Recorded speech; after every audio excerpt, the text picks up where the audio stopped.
Hindi ata natatapos ang linggo mga boss na hindi nadadawit sa gulo etong si Dillon Brooks. Ito ngay matapos nga magkaroon ng alitan dito nga ni De'Aaron Fox at ni Jabari Smith Jr. To the rescue naman mga boss, etong si Daddy Brooks niligtas etong si Jabari Smith Jr.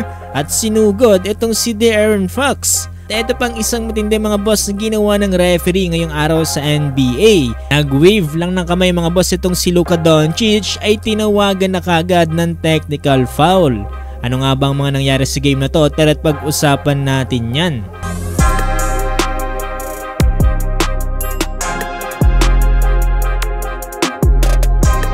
Ito kanina mga boss sa laban ng Dallas Mavericks kontra nga dito sa Memphis Grizzlies, under 9-minute mark lamang nga dito ang Memphis Grizzlies ng 6. Ball possession ng Grizzlies at si Ja Morant ngayon nagdadal ng bola. Yung sasalaksak na si Ja Morant mga boss ay nagkaroon ng personal foul dito nga si Luka Doncic. Akala natin mga boss kanina yung pagpapalakpak nila Karl Anthony Towns yung matindi. Ito pa lang kay Luka Doncic mga boss, mas matindi pa yung mangyayari. Tignan nyo naman kasi nag-wave lang siya ng kamay dito nga sa referee at tinawagan na kagad siya ng technical foul. Grabe mga boss, napaka-sensitive naman ng mga referees ngayon dito sa NBA.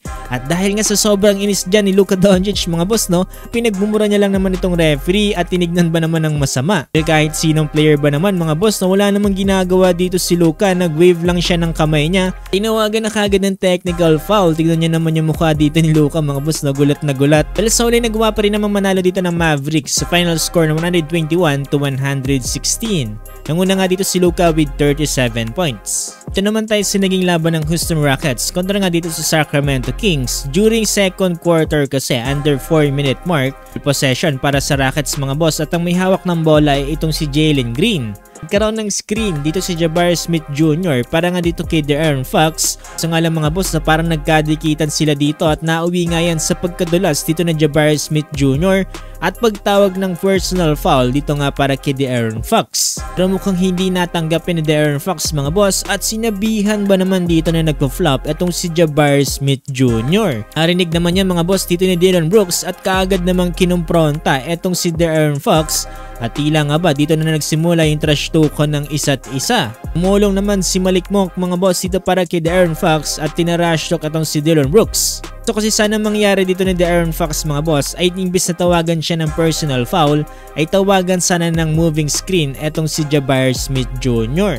Sorry mga boss, na natili pa rin dyan yung tawag ng referee at personal foul nga nangyari dito para kay De'Aaron Fox. Tinawag naman ng technical foul dito mga boss itong sila Dillon Brooks, Malik Monk at itong si Jabari Smith Jr.